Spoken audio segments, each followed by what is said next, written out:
Welcome back to Data Driven Recruiting. I'm your host, Sophia, and today we have a special guest, Tara from Indeed. Hello, Hi, Tara. Sophia. Hi, thank you so much for making time to join our show. Um, you know, for our listeners who don't know you, could you kind of start with a quick intro about yourself and your work? Sure. My name is Tara Sinclair, and I'm a senior fellow with the job search site Indeed. I started working with them almost 7 years ago now. And I started because I was working as a professor at George Washington University in the Department of Economics. And I was looking for new and exciting data sets to look at in order to learn more about the labor market. There's so much more that we want to know. And I knew that Indeed had so many awesome things in their treasure trove to share. So I started working with them on the side and have been working with them ever since on various research projects. Got it. Yeah, no, I mean,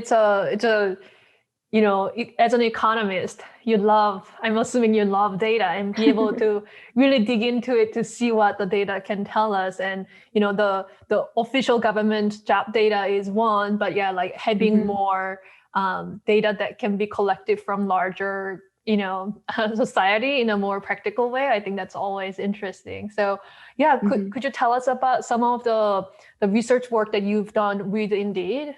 Yeah. Sure. Well, and one thing that's really interesting is how life working with private sector data in general, but particularly labor market data, was pre-March of 2020 versus post-March of 2020. Everybody's lives changed in so many different ways with the arrival of COVID.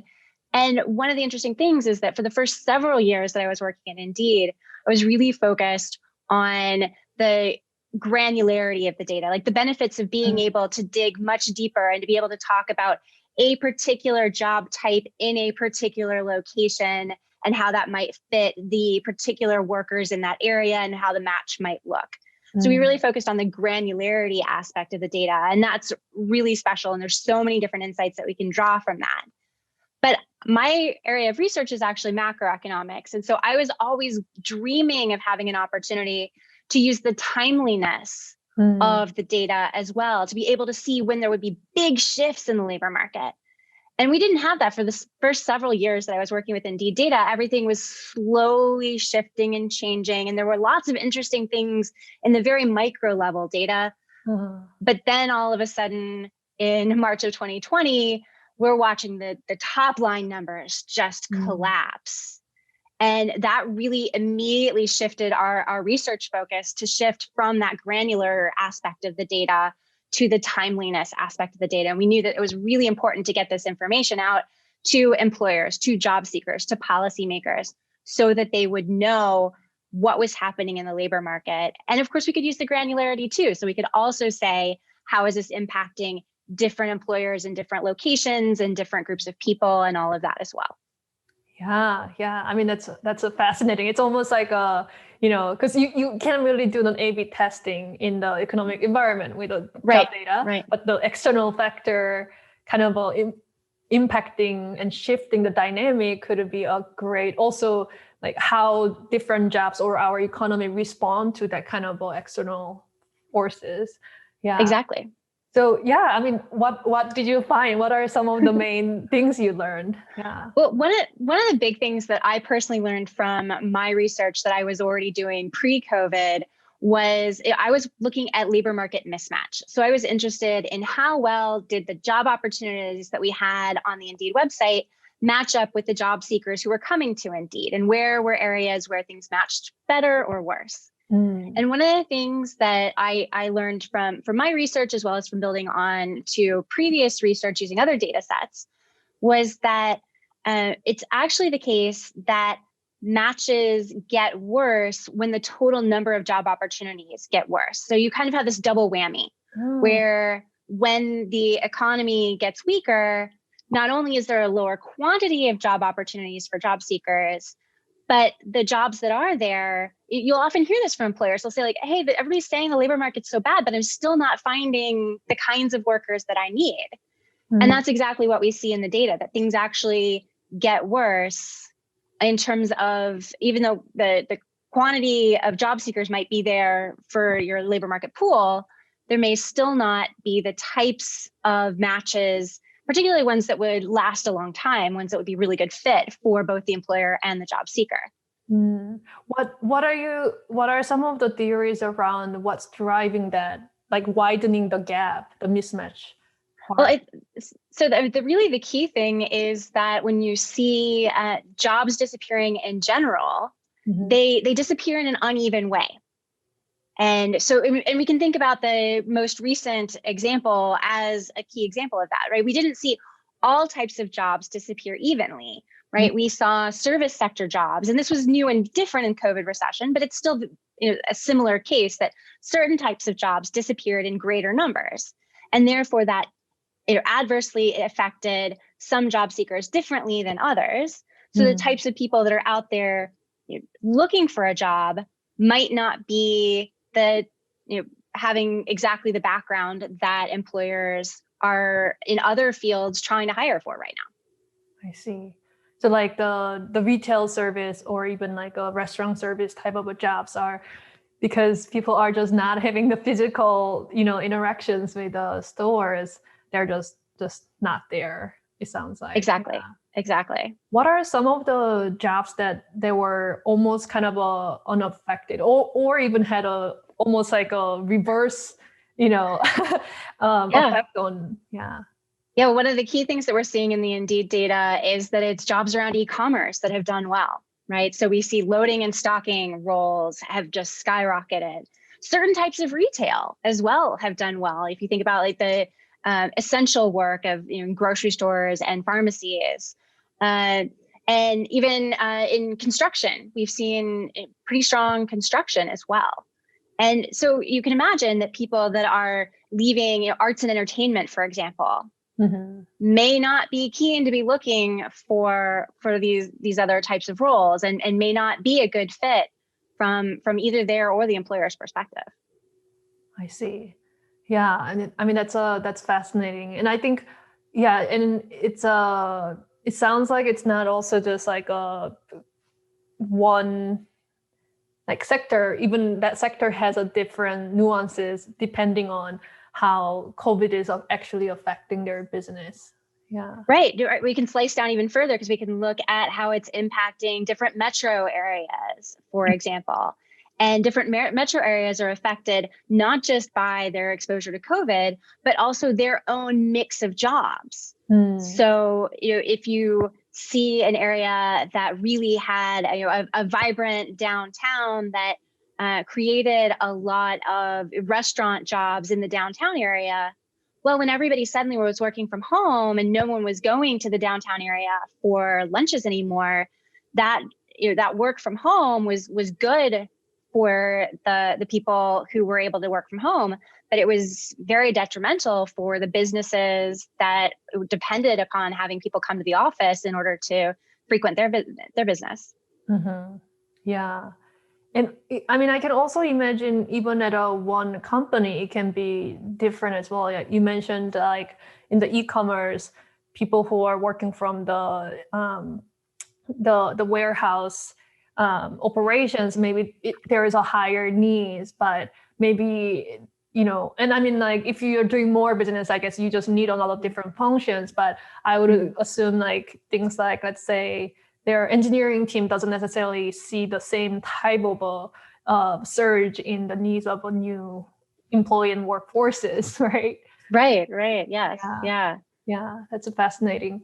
How about then for, I guess, employers who are kind of touching upon COVID, but also your previous research on the mismatch, like how can, because it is a real frustration, like you really want to hire someone to advance your team's work and be able to build more things, but not being able to find the right, type of people is a real pain. And I think a lot of our listeners on this podcast especially are like, how can I find and hire the right people better? Right.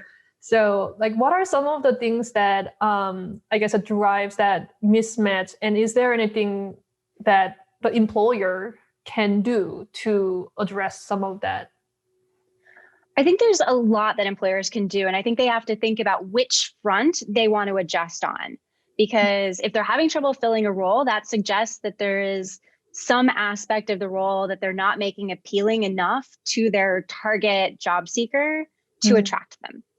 And so we know from surveys that there's the top three typical things that people always talk about, right? So salary, location, and then work satisfaction.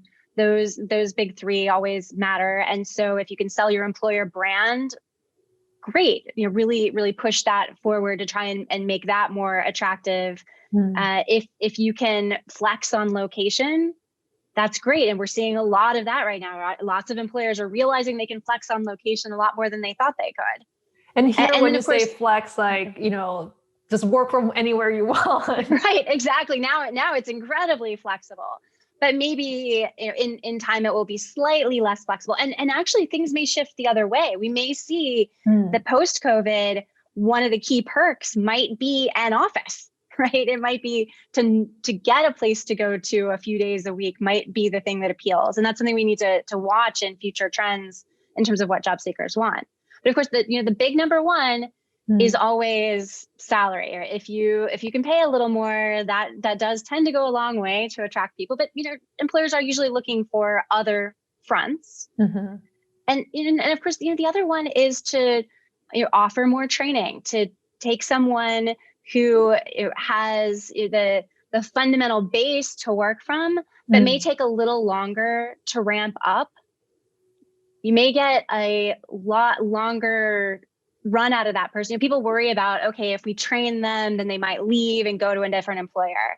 But one of the things we consistently see is that if employers invest in their workers and train in them, that builds a better company culture and a better employer brand. And it actually tends to help retain workers. Right. And I mean, it can be a part of your strategy as a brand, employer brand. Like, we are known for, the best training ground for, let's say, marketers, and like everybody who's like the best marketers or one of the best marketers will flock to you. Like, right. So it can be a strategy if you turn it around, think differently about, okay, we can't find the exact candidate profile, but maybe we can train them and then make that into more of our strength. Absolutely. And I think, particularly looking for teacher type managers is really important. If you're going to go that direction, looking for the management style that really is aimed towards education can both be incredibly rewarding to those type of managers, that sense of mentorship and investment in that next generation of whatever field you're in. That can build retention on that end, as well as drawing in a really, really great incoming job seekers as well. I see. Yeah. I kind of want to go back to the trend that we were discussing, the remote working or working from home. Yeah. What are some of the things that you've observed in that area?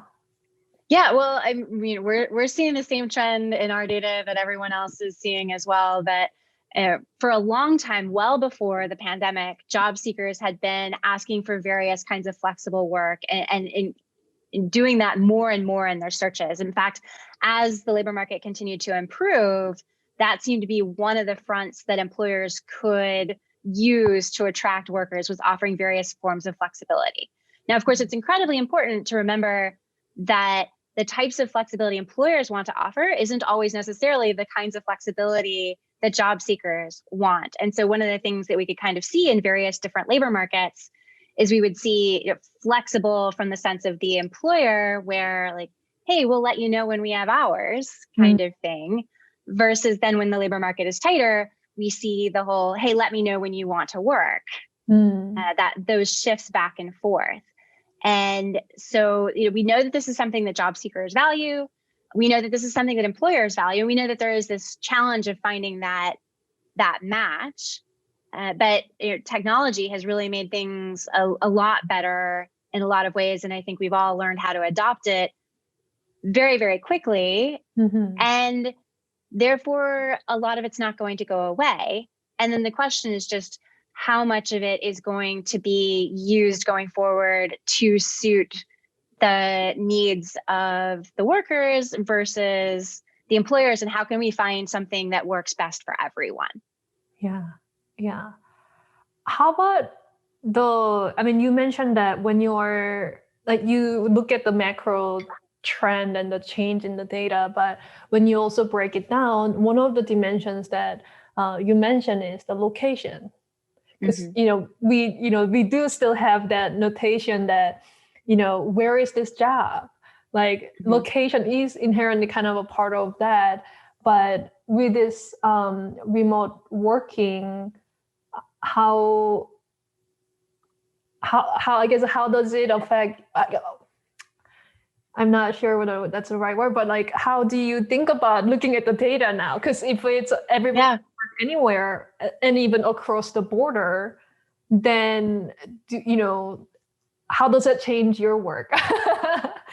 Yeah, well, it does change our work, and it has definitely made some of the data processing more challenging, because we are used to organizing jobs around their location, and now we have a location called remote, which isn't at all the same thing. Like, it's hard to think about where that goes exactly. And we think about remote both as a where location, but also kind of a what job as well, because it's a key feature of certain types of jobs. Right. And job seekers, when they come to the Indeed website, will enter remote in either one of the boxes. There is this sense about, is it a type of job or is it a location?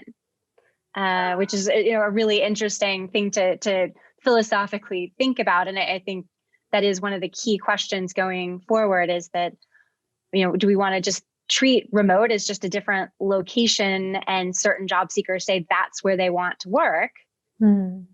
Or do we associate it more with a perk of a job? Got it. Yeah. I mean, that's a really interesting, I think I see the both sides really strong, arguments for both sides. How about, when I think about job market, like in the traditional economics, perspective, every market has a price. It's a price is a signal. Price is where things, supply and demand meets and gets, actions that take place. And, oftentimes, because we also see a huge discrepancy between job market, even for the same exact role. Let's say it's a software engineering role, the type of salary that you can command in, San Francisco, for example, is going to be very, very different from, a city that's like, outside of the US, and then like low cost of a living situation country. But now with the remote, it's almost, somebody can be hired, although they're not necessarily in this job market. So what's your advice for employers who's thinking about the compensation? Because what is to attract those talent if you're not limited to the job market? Yeah.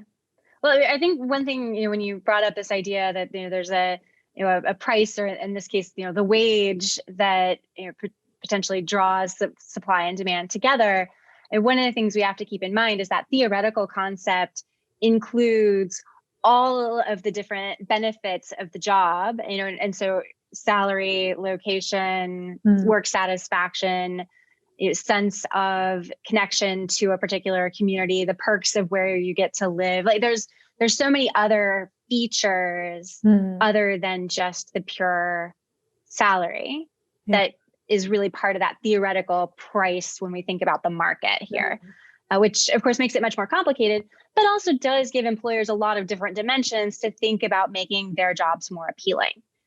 And so if you're thinking specifically about the remote jobs, I think one of the things you want to figure out is remote, back to what we were saying before, is remote a perk?